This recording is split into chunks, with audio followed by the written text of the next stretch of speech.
Tanah lapang itu sunyi, batu besar di tengahnya berdiri kokoh, penuh ukiran wajah manusia yang tampak menjerit. Mulut-mulut menganga, mata membelalak seperti membeku di saat kematian. Giman maju perlahan, tangannya gemetar saat menyentuh permukaan batu. Ini bukan ukiran, ini wajah manusia, ucapnya lirih. Siska mendekat, dan saat ia menyentuh salah satu wajah di batu itu, tiba-tiba mata ukiran itu berkedip. Siska menjerit, mundur terbanting ke tanah. Dari batu itu terdengar suara rintihan dan bisikan. Bebaskan kami, jangan biarkan dia terus menguasai.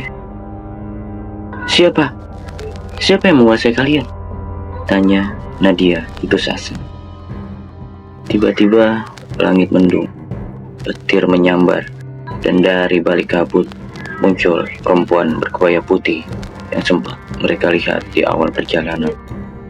Wajahnya kini jelas, mata hikam pekat tanpa bola mata, kulit pucat, dan darah mengalir dari kuku-kukunya yang panjang. Ia melayang rendah, mengitari mereka sambil berbisik, "Kalian telah melanggar batas antara dunia dan kematian." Makhluk-makhluk berwujud bayangan muncul di sekeliling batu. Mereka adalah penumpang, pejalan kaki, bahkan prajurit zaman dahulu yang pernah hilang di alas mantingan. Semua terjebak, semua jadi tumbang. Giman berdiri dan berteriak, "Kita harus hancurkan batu ini. Ini sumbernya." Namun, begitu Giman mengambil batu besar untuk menghancurkan pilar wajah itu, sosok perempuan berkebaya langsung melengking. Suara yang menekakkan telinga, pohon-pohon bergetar, bayangan-bayangan itu menyerang mereka. Siska diseret oleh salah satu bayangan. Nadia menjerit dan mencoba menariknya, tapi Siska berteriak, "Hancurkan batunya, sekarang!" Giman mengangkat batu besar dan menghantam pilar wajah itu. Brak! Retakan muncul. Suara-suara rintihan berubah menjadi teriakan minta tolong. Bayangan-bayangan menggila, namun sang perempuan berkebaya mulai melemah. Wajahnya retak, tubuhnya mengeluarkan asap hitam. Nadia mengambil tongkat dan ikut menghancurkan batu itu. Kali ini pecah. Ledakan cahaya terjadi, menyilaukan mata. Dan saat semua kembali tenang, hanya Nadia dan Giman yang tersisa. Siska sudah hilang. Namun, suasana hutan kini berbeda.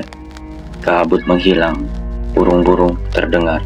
Jalan setapak menuju luar hutan terlihat jelas.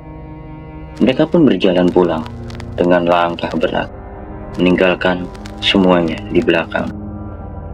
Atau setidaknya mereka mengira sudah meninggalkan semuanya.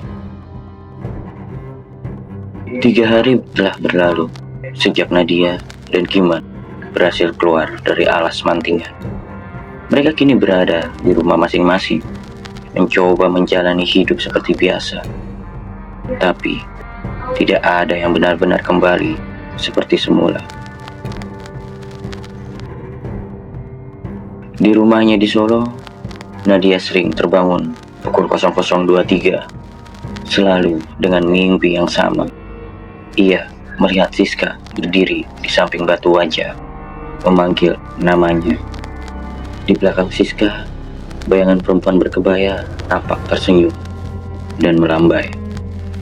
Cermin di kamarnya mulai mengembun sendiri dan selalu tertulis satu kalimat yang sama, "Kamu belum bebas." Ibunya mulai curiga karena Nadia sering bicara sendiri tengah malam.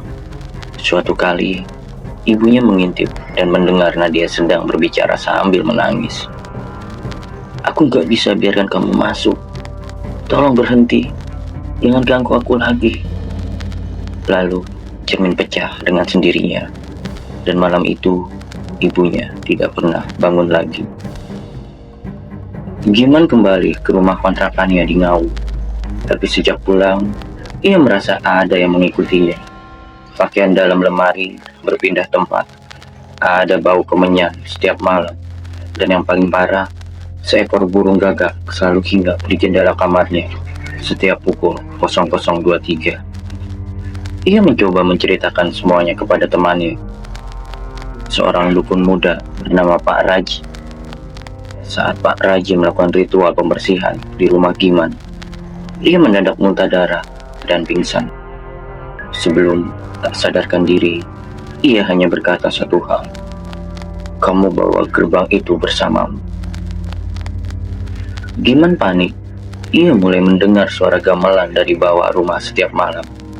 Suara bisikan yang dulunya ada di dalam hutan, kini terdengar dari loteng rumahnya sendiri.